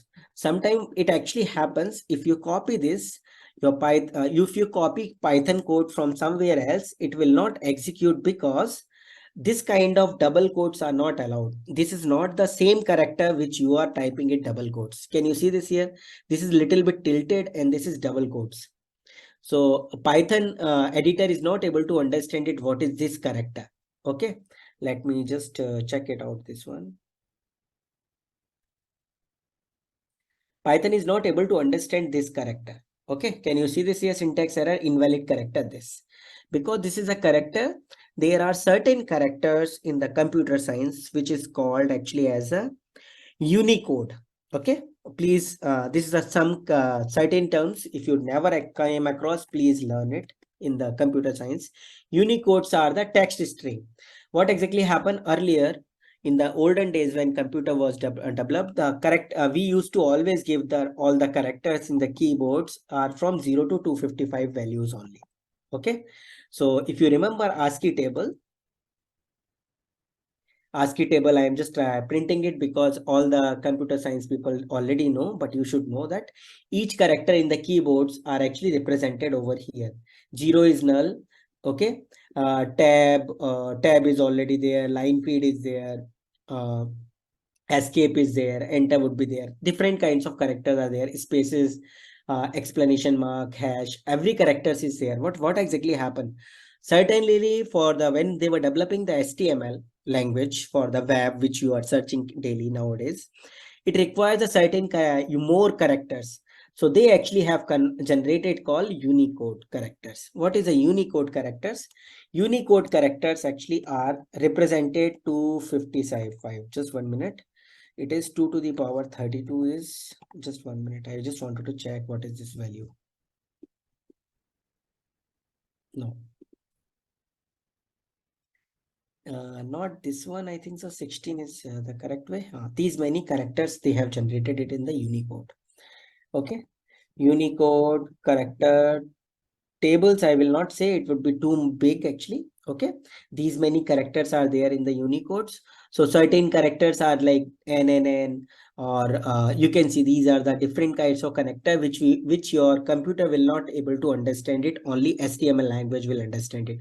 Many character which was there in the ASCII table, it would be there by default. But later, these are Latin characters. Okay, Latin alphabet, many different kinds of different symbols, ASCII table database, many different characters are there, which we cannot represent it with the ASCII table. So it was generated in the Unicode, and that is the one kind of character which I was showing you here. Not here, where it was I was showing you. Yeah, here. So this is actually one kind of Unicode character. Unicode character cannot be seen. So whenever you will try to copy the code from the online, any website, please remember if there are this kind of characters, your Python code may not run. You actually have to change it to double quotes by itself, by converting or correcting it your code by itself. Okay. So this was just actually one highlight which I wanted to give it to you guys. So they were just printing it hello world on the terminal cell. So we just actually ran it. Now we will go into the, okay, a little bit more detail. 1:15 I will end the class so that I will debug and show it in the demo in your system. Okay. What are the variables? So suppose I will just show you this here. I need this, not here. Where is my terminal which I opened it? Sorry guys, I have to minimize. Yeah. See this here. We were learning the Python here, right? When I suppose there is a one language, it was not here, I think so. I will go here. Okay, not this. Yeah, here. Notes. Yeah. For understanding or doing the programming now. Okay. Like what is actually the programming? Simple, in the simple words we used to say, we need to like I will just give you the example of the code. Anyone will actually tell me, I want to write a code to print table of 2. Anyone will tell me the steps, what actually I need to do it in the algorithm? Step to solve this. Anyone knows the coding? Can you tell me what is the program or what is the steps I need to do it to write the code of the 2? Print table of 2. I don't get the question here. You know, 2 ones are 2, 2 twos are 4, 2 Yeah, twos are 6. okay. The table of 2. That is the code actually I wanted to print it. Like the example, I wanted Yeah, to so print we it. have to have a 2. variable which will assign it to 2, and then we Yeah. have to loop it from 1 to 10 and Yes. multiply it with the variable. Yes, that is what actually it is. Yes. For the non-tech pack people, actually, I was just doing this. So what exactly happened? First, assign a variable with value 2, right? Second one, write a for loop. For loop means I wanted to iterate it 1, 2, 3. So for loop is looping is what you call it. Loop, write a loop which will run from 1 to 10. Okay. And then what actually you need to do it? You need to just print the statement. Print the statement by 2 multiply by 1 equal to summation multiplication value. Okay, directly value will be answer will be here. So this is the way we will write the code of 2. So what are the variables? Variables are the keywords. Okay, variables are the you can say any letter or any things you can call it actually as a variable. Right now they were just talking about it. In each programming language, variables definitions are there. What actually, how can you define the variables? Okay, definitions of the variables. So how we will do that? That is what they are going to teach it over here. Variables are the reserved memory locations to store the values. Like you were saving it number equal to 2. So number is actually the variable in which you are saving the 2, but that number is also saved somewhere in the memory. Okay, somewhere in the memory. I am not telling it where it will be saved. It will be saved somewhere in the RAM only. But how it will be saved, I am not going to explain because that is too much internal detail about it. Okay. And this means you can create a variable and you will reserve some space in the memory. So means when we were writing this here, sorry, what is this space? Wait a minute, Python 3. I was saying s equal to 5. So this s is saved somewhere in the memory, which is actually on that memory you are writing 5. So s is assigned actually as a memory. Like I will just say 0x. 0x means this is actually a hex location. I was writing it. At this location, this memory variable was assigned, saved. In that particular memory location, you are saving 5. So this memory location S variable is saved, variable is 5. This is the way it is saved into the computer. So these are the variable which we will be using it multiple times into the coding. So what would be the variable, how long it can be, what you can put up as a variable, there are definitions, so which I am going to tell it. Based on the data type of the variable, interpreter allocates the memory. Means I am just assigning the integer value. Integer, what do you call it? Integer. Integers are the whole numbers. Okay, whole numbers. This is actually in the mathematics we will call it actually whole numbers. It can go infinite. Okay, 0 to I think so. Whole numbers actually also considered negative infinity. Okay, to my negative 10, negative 9, like that. Like you understand it, all the numbers, whole numbers are called actually as an integer. What you call it, float or double, means all the decimal kinds of number. Okay, where you will write it something called 53 point something like that. These many decimal, this is called actually as a floating point and double numbers. Okay, so according to the type of the number, okay, like if my number, I'm saving this in the s equal to 453 point this, so it will be assigned different memory to this. Means the storage spaces would be more. If you are just typing it this, it would be storage spaces for this integer variable would be less. Okay, so more and less, that you will learn it more when we will print it also, the memory location. Okay, but they were saying it according to the type of variable, the memory will be allocated by the interpreter.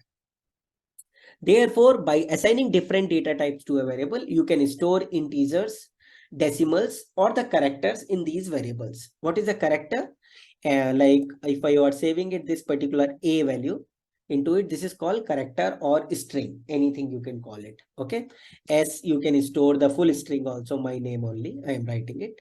You can also save that. Okay, so you can just see 1 minute, guys. Yeah.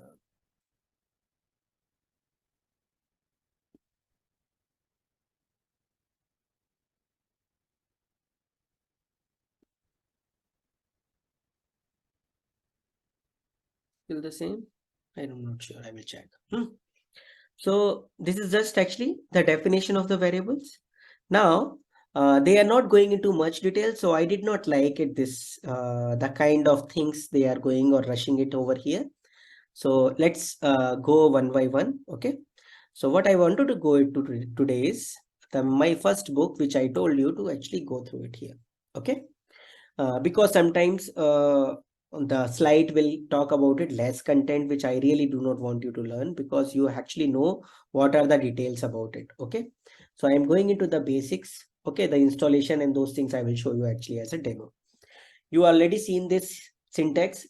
This is print is a function in which you can pass anything with the double quotes will be printed. Okay, anything with the variable name is also printed. Like I was just typing this here, Python 3 print hello world, you already have seen. Okay, I'm just printing hello.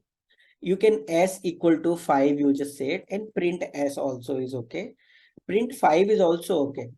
Directly numbers also you can print it. Any variable also print it. String also print it. Okay, so this is actually print is a function. Okay, print is a function which will be used for printing. Okay, and there are many assumptions and things. This is okay. So what exactly happened? What are the kinds of variable Python actually allow? Okay, so Python actually has a many literal constant. Literal constant means literal constant is like a number. 5 is a number. 1.23. This is a string. Everything is actually a literal constant. But literal constants will be divided into the multiple types. One is called number. Okay, what is number in the Python? Numbers are integer value, which I told you earlier, integer, or decimal. Decimal comes float, double, both. Okay, I told you what is this. Integer is minus infinite to plus infinite value. Decimals are 2.23 into point. You may be actually asking what is float and what is double. Can anyone tell me the difference between the floating point, float and double? If you are a computer scientist, anyone can tell me? Like 8 to 16 bits. I think float will not have 16 bits or 32 bits. It's about the length of the memory, right? Double will have Okay. into 2 of what float has. I will, so that's okay. Your part was actually one thing was correct according to the memory, but the real kindest thing you can call it this precision width. Okay, what is the precision width? Like if I am just talking about this here, okay, You can call it directly, save it into the floating point value. But suppose sometimes anyone wanted to save it this here till 72 decimal point or more after this decimal point. So this kind of precision comes into the only double kind of data type. Okay. So that was only the more differences. More memory, if you just see the high level languages, both are actually allocated. This will allocated by the 4 byte. This will be allocated by 8 byte. Okay. If I will just tell you what is byte. Anyone knows? Guys, what is byte? Memory. Okay. Byte is a memory, but how you will represent it? What would be the byte information? One character. 8 bits. 8 bits. Okay. 8 bits of memory is called the byte. Means this kind of bit. Okay. In the computer science, first it's called the bits, either 0 or 1. In the machine, this is the value, it will be saved. Another thing called actually bytes, which is the 8 byte. Okay. 8 bits actually. So 8 bit would be anything you can save it in the byte. If you just talk about it, it would be 0, 0. I can save it actually any numbers, but remember this should be the 8. Okay. This is actually the format. You can save it many more permutation combinations of ones and zeros over here. Okay. Just talking about it. What is a bytes on what is a bit? Okay. Bit is actually just only one, which will be 0 or 1 only. So in the Python, all either float or double, both will actually get the same memory. Okay. And integer also will get the same memory. So this actually comes into the numbers in the Python, number literal. Okay. Numbers are mainly integers and the floats. Integer is 2, just like a whole number. Floating points is like this. People also write it the decimal point with the e to the power -4 like that. Okay. E is a notation, indicates the power of 10. Okay. 552.3 multiplied by 10 raised to power -4. That is what actually it is writing. Okay. So this is what actually is one thing in the variables. Second one is called strings. Strings is actually the sequence of characters. Okay. Strings are basically just actually the bunch of words. Okay. So what is actually happens, like I was just showing you this here, Python 3, s equal to my name. Okay, please. This is actually a string. So strings can be saved with the single character also. Remember, I just actually using the single quote right now. It works with the single quote also. It works with the double quotes also. Both the things are fine. You can just see single quotes are actually allowed. Okay. Double quotes are also allowed. Okay. No problem with that. But suppose tomorrow you wanted to write it the one syntax call, what's your name? Okay. Fine. This is fine because string started with the double quotes and with the double quotes, whatever comes in this, there is no problem. But if you save this actually with the single quotes, you will actually has a problem. Sorry. You will actually have a problem because Python interpreters think this is the starting of the string. This is the ending of the string. What is why this actually second character came and what is actually this portion from here to there. Okay. So how we will actually escape this kind of situation by using only with the single character. One solution is you can directly use the double character this way. Okay. Double quotes on the both side of the string. But another solution for this is actually called, they telling it, not, they are not telling it, maybe later it will be coming. Okay. For suppose this is actually, there is something called escape sequence. What you call it? Escape sequence, which will be using this particular character. Okay. This character will be used for the escape sequence. Right now, I am going to use with the single quote. You will just tell Python interpreter like this is not the a single quote is not the end of the particular string. So we will use the escape sequence here. You can just see I was able to type it right now with the single quotes only. Okay. So what is this? Call it escape sequence. Remember this particular symbol. So this is what actually all the kind of strings which you learned it right now. Okay. There is something called triple quotes string. S equal to this is my first code for Python. Okay. So this is why I was talking about it. Wait a minute. This should be triple quotes. Okay. Either triple double quotes you can use it, or triple single quotes also you can use it. Which is for writing a code in the table of code. Just writing it this way. So you can just see I just ended with the 3 triple quotes. So if you write it as, everything is actually saved actually as this way. So sometimes we will actually use the triple quotes, but not in the coding. For writing mostly the comment. Abdul, can you actually you raise the hand? Tell me what was the issue. Kalpana also raising the hand. Please let me know. Actually, your voice is already unable. You can ask me. Oh, sorry. Yeah, I think I must have raised it and then not lowered it. I apologize No, for okay. that. No issue. No issue. Kalpana, you were actually raising it. Let me know what was the issue. Any questions from your hand, Kalpana? Because that time you asked like what is the byte, right? Okay, So okay, got yeah, it, got it, got it. So most of the time in the Python, we will use triple quotes. Either you can use it triple double quotes or triple single quotes. We will be using this kind of things only for writing the comments in the code. Okay. It is not mostly used actually as in the programming. This is actually only for the writing the comments, and sometimes you are writing the description of the coding. People actually use it more often. Interpreter will ignore it the next line. If you had seen this here, when I use the triple quotes, it is not, it knows it is I am writing the comment. So it is not worried about it until unless I will again give it the triple quotes. Okay. So either that triple quotes things, actually you can start it with a single triple quotes also. It both works. Okay, similar like the string, both works here also. Okay. Sorry, I just used the 4, so that was a mistake, but yes. Strings are immutable. Does anyone knows high level coding in our class? Just asking you, like, you know Java, C, any one of you actually knows? I know a bit of Java. Yeah. Okay, good. In the Java or any other high level codings, if I will write this, I'm just writing my name. Please pardon me. Okay. I just wrote my name over here. In the high level languages, we are able to change the strings. Like right now, I am able to access this string by the indices. This is actually 0 index. So what exactly happened in the memory? This will be saved actually as this is 0 index, this is 1 index, this is 2 index, this is 3 index, this is 4th index, this is 5th index. So means if I will access 0, I will be getting S here.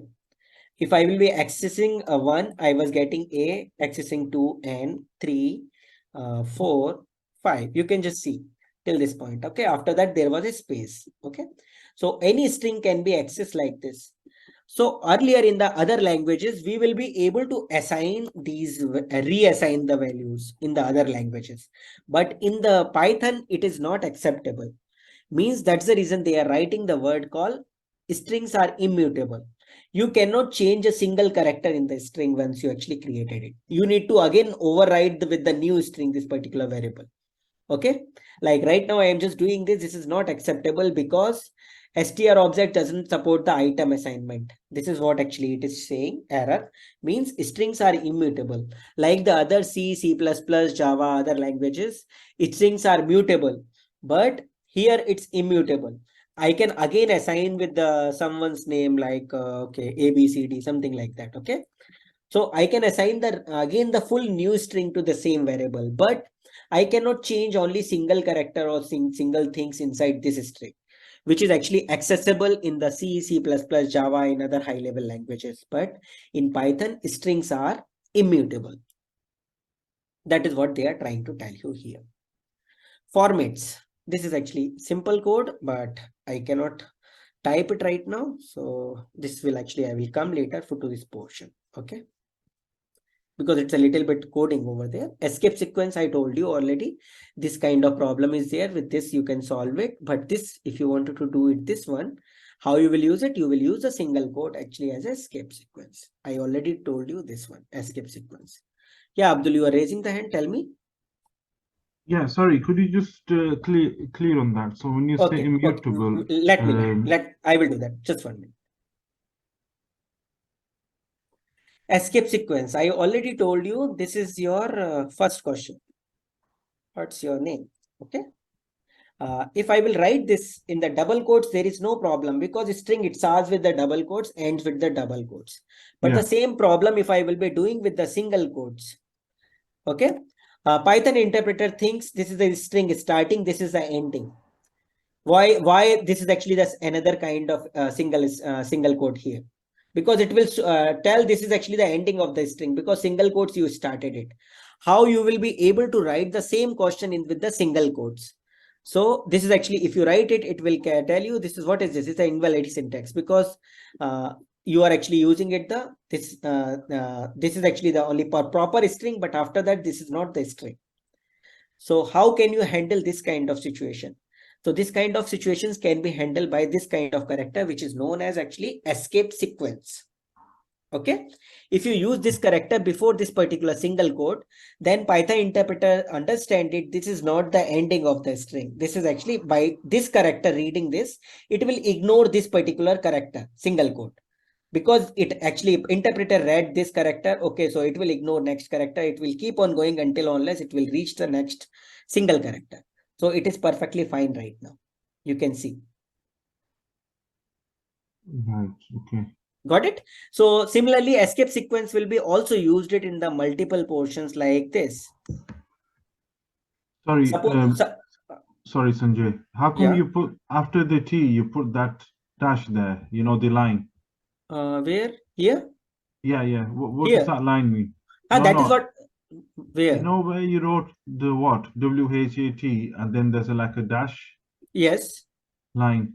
So it's how come it's accepted it with that line in? Is that what you're trying to? I'm trying to tell the same thing to you. Interpreter will keep on reading from here. You know, interpreter will read line by line syntax. So it is reading from here. It is keep on reading until unless it will reach this escape sequence. By escape sequence, interpreter is actually have this knowledge. Whenever escape sequence comes, it will ignore second character. After this escape sequence, this character will be ignored. It will be keep on reading until unless it will reach the second single dash. It reached over here, it will stop.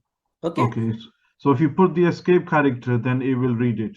Yes, it will be perfect assignment. Okay. Right. Okay. I get you now. Second part of the escape sequence is sometimes you wanted to write the string which is very big, like you wanted to write it, actually assign a variable. This is my name. Okay. And I worked in this industry. Or suppose I wanted to write it many more paragraph in the same string, but what exactly happened? I was not able to write it. So in the same line, so I will just actually use the escape sequence here. Can you see this? Escape sequence makes me write the single string into multiple lines. Okay. I'm with you. Okay. Working in the engineering industry. And after that, again, escape sequence, this is this, and double quotes, end. Okay. So this is the valid string.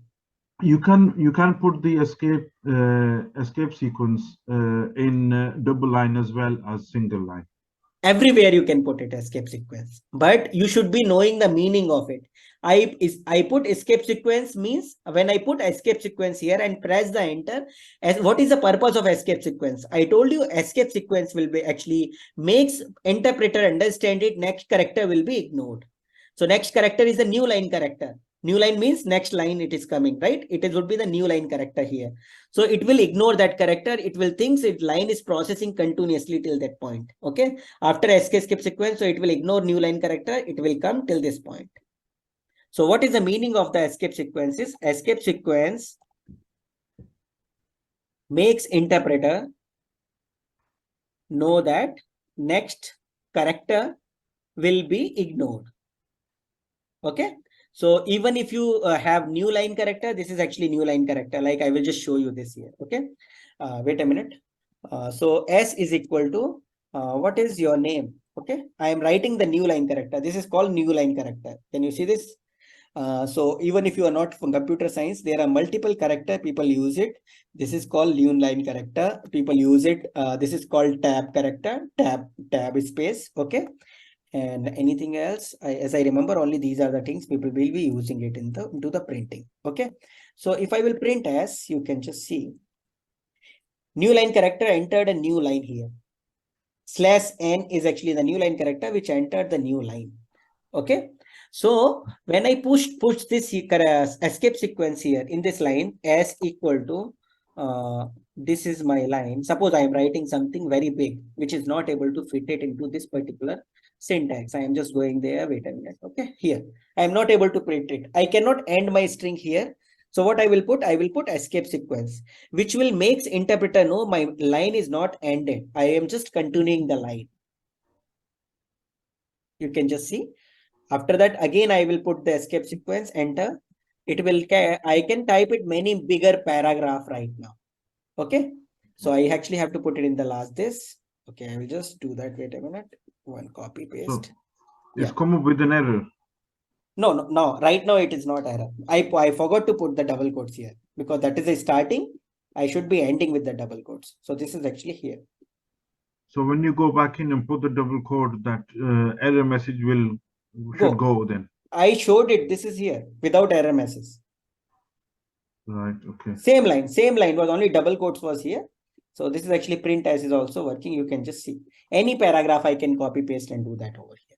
So escape sequence also works in when you wanted to write it many more lines together by just putting the escape sequence. So this is actually equivalent to the same only, but it will makes understand the interpreter. This is a continuation of the line. Abdul, you are raising the hand. Please let me know. Oh, sorry. I need to lower the hand. Sorry. Sorry. Someone else also raising the hand. Wait a minute. Parameshwar. Yeah, tell me, please. Yeah, just one question. Like you said that escape symbol we are using right now. Yeah. So after escape symbol, escape symbol, you are entering. You are giving the hint enter. Friends, I am printing the enter. Enter means a new line character over there. Without using that escape symbol, we can't use that enter and print that. You can use it as actually also like that. But mostly why people actually use it escape sequence when I am typing the very big string, because I cannot fit it into the single line. I wanted to continue. When you are writing the paragraph in a text, what you will do? You will press enter, right? But yeah, that's what I'm asking. Like without giving the special character, can we do the same? Like no, I don't think so. I will just show you this here. Wait a minute. Yeah. As you are actually asking, so I will just show that. Wait a minute. Okay. S equal to, suppose I am just typing, please fast because I do not want it to waste. Okay. I will enter here. It will, as soon as I will enter here, it will give me the error. Okay. Yeah. Error is because of that you are not closed with the double quote, right? I do not want to close it. I wanted to continue the writing of my text. No, that's not my question. Like you are giving the special character, like escape character, right? Without giving the escape character, can you type the bigger sentence in that? I am not still clear. Yeah, tell me just again. Yeah, simply like after yes, you have updated something, right? In that the slash, remove that slash and add the data, like a few more data, like 2 more lines. What I'm asking for. How can I write it multiple lines here? Because you are saying like if I will enter over here, it will go for the next line, right? Yes. But I did not close the line right now here. I am not closing the line because I wanted to write it. It will by default my compiler will run this line exactly from here to here, and it will not find the double quotes. It will give me the error. Okay, gotcha. You can just see this here. It will give you the error because unterminated string literal. It is not able to tell it like I am continuing in the line. So when I wanted to continue in the line, I will put the escape sequence. Okay. Like for few things we use shift enter to get down the line. That works for here, or I am not sure. I don't think so it will work over here because this is only in the interpreter. When you even talk about write it in the editor, that time also we will see it. Okay. Okay. So I think so, guys. I will end it over here because I need to show the demo. Yeah, sir. Please, can you share me your screen right now? The other one which we installed. It's installed actually. Yeah, 1 minute. Yeah, I will just go there, guys. I will stop it over here. So maybe tomorrow we will continue. Let me see the demo. Okay. Please share me your screen, Yasha. Yeah. With both the toolbox, how you will actually able to write the Anaconda completed and PyCharm was requesting a reboot. No, that is okay. Let it be. I do want to reboot manually. Finish it. Please do that. Wait a minute. Finish it. and request remote control for this. Next. Yes. Next. Do the next, please. Yeah, next. Finish. It will launch. I did need the launching already. Okay, that is okay. It will open, no issue. I was looking for the Anaconda to launch. Wait a minute. Accept all. This is not the one. Okay. Can you type it here, Anaconda? Yeah. So you can see whenever someone search the Anaconda Navigator will open. I am not looking for the Anaconda PowerShell. I am just looking for the Anaconda Navigator. Okay, open it. Anaconda Navigator. This is again opening the shell. Sorry, guys. Can you type it again, sir? Anaconda. Not here. Okay, it's opening. It's opening. I think so. Wait a minute. It was showing me the some symbol. Wait a minute, guys. This symbol actually comes when it is opening the Anaconda's GUI. Just 1 minute, okay?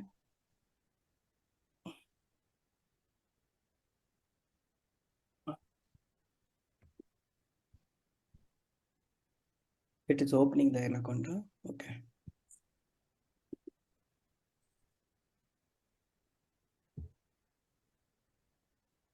Guys, till the time I am just taking this. Anyone actually has any question, please ask. If you actually have any doubt or anything, just like that. Sanjay, I have few questions.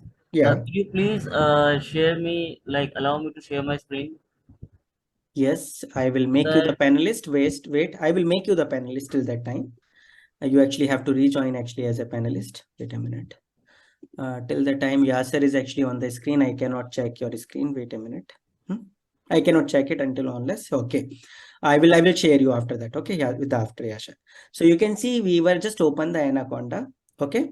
Anaconda Navigator. So once Navigator is open, it will be updating. No issue about that. Go down here. Yasser, can you push it little down, or it is still taking gonna take the time? I think it was actually loading still here, unpacking packages. Yeah, I know. It's okay. It will be slow. Yeah. Okay, it is coming down. Can you come down till the Jupyter notebook? Not there. Go up. Slowly go up. More up. Orange, pie More up. chart, More up. More up. code. More up. Jupyter here. Jupyter notebook. Open that. Okay. So Jupyter notebook is nothing but actually it is directly interpreter shell into the web browser for you. Okay. So say no. Say no. No, do not show me again. There is no point of reminding. Leave it. Okay. So what exactly happened when you open the Jupyter notebook? It will open your web browser. In the web browser, it will actually open this kind of things. It will show you your full computer system where you actually started. This is your computer system database. Suppose I am just going into the I actually controlling your system, right? Yeah. Go for it. Yeah, you're still controlling. So I will just go to the desktop. Okay. Wait a minute, guys. No. Onto the desktop, I will create a file, new file as my learning first. Okay. In the new here, you will be creating the file. What you are going to use it, you need an interpreter first, Python 3 interpreter, and just then done that with that. Okay. So when you actually click on the Python 3 interpreter, it will open this screen, just opening. Wait a minute. It will be opening the file, which is called untitled. This you can write it actually as a note 1. Okay. That would be easy. So here you can directly run it just like a shell. Okay. Type here and execute here. Okay. Like earlier we were talking about it, the escape sequence, right? See, I was just showing you 1 minute. Yes. Oh, so if we have this, we don't need to have that Python interpreter installed. No. On the Yeah. back screen. Yes. That's what I was saying. It's by default. It will install their own Python also. Okay. So when I will start typing single quotes, you can just see here, it will by default type my ending quote also. Okay.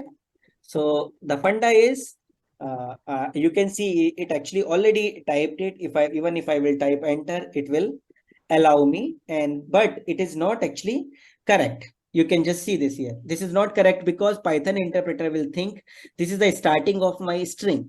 But here you did not pass the escape sequence and you are just typing your string till the time, because it's not executing it. It is just is an editor for you. You are keep on allowing to allowing to type anything even without giving the enter. But when it will execute it, it will end it over here. After this, it will give you the error. Just show this here.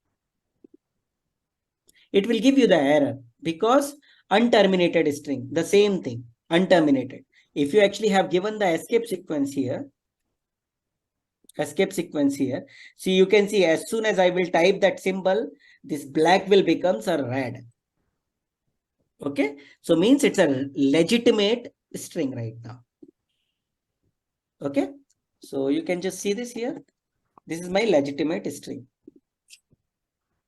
Okay, so this is just actually the editor which we will be using it more often in the coding. It's not like that I will be using only this, but this is actually one way of actually working with this. So I can just close it right now. I am going here again. I think so it will be loaded. So see this here. We already downloaded the community edition. If you did not downloaded it, you can even installed it PyCharm with this, because they actually have given the link. They by default, I think so, installed it by this also. Okay. So it's up to you. You can use this one also. You can use it, the individual one also. Okay.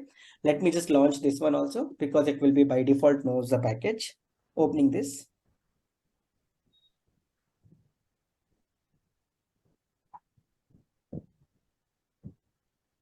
Oh my God.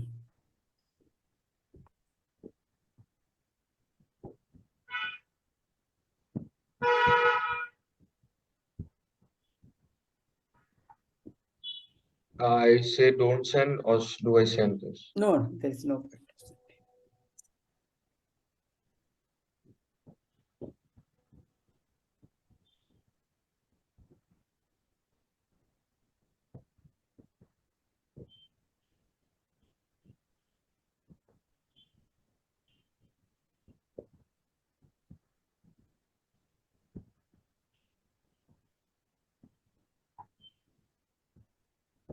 So create a new project, please.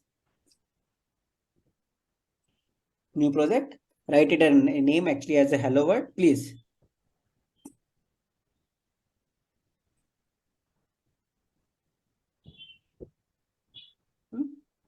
Hello world. It will by default generate your virtual environment. It will by default take your Python executable. You don't need to worry about it. Create. What is a virtual environment? What exactly happens? Sometimes people are working with the suppose you are trying some different project which requires a different module or different versions of the modules installed for your Python. Okay, different version means like you are testing someone else code which is actually written 1 year ago, which works with the Python NumPy versions of 0.02, and currently you are actually having system installed for 0.03. So what exactly happened? We will create a virtual environment. In that virtual environment, we will uninstall the newly NumPy, which is there, and we will install the old NumPy. So it will not change your internal system environment, system module, which was already there. For virtually, you are trying to create this installation in these packages, which you are keeping it in that folder. If you activate it, you can use this. Otherwise, you will not use it. Okay. There is always conflict of interest with the different projects for that purpose. Okay. So you can see right now, I just created a project called Hello World. In that Hello But World, if we are executing someone's project which is of the same version of what we have installed, so we then don't need a virtual. you do not need the virtual environment. That was the main need of actually the thing. That was a main they developed it. Okay. Later, like if you see from 11 years I am using it, I did not use the virtual environment. But the people who are working in a different project multiple times in a company, they really needed it. Okay, not for me. Okay. So you can just see I just created the project called Hello World in the Python PyCharm. Okay, editor. You can see this is the PyCharm editor will give you the just like a file editing, just like a text file. Okay, in the text file, we will be just printing our Hello World only. I do not need anything. Please delete this. Print Hello World. Okay. And you can just see directly, you can execute it just like a play button here also. And it is printed here. You can just see this file was printed by the Python interpreter. Okay. And hello world was executed and your program is by default saved. So why this PyCharm people use it? Suppose I was actually earlier, I was saying, please write a code. What was I was writing it for you guys? I was saying, write a code. Wait a minute, one double quotes is faster. Okay. Write a program to print a table of 2. Okay. So what exactly happened? You already right now know I need to assign a number with that particular, that was the first step, assign a number. Okay. Num to 2. Okay. Write a for loop. You guys do not know. I'm just trying to show you. Okay. What is for loop? For loop, we will learn it later in the future classes. No, do not worry about it. Okay. I in range from 10. Okay, 1 to 11. Wait a minute. So you do not need to worry about it what I'm writing here, but just trying to show you what was the need of actually editor. Sometimes we will write it many bigger code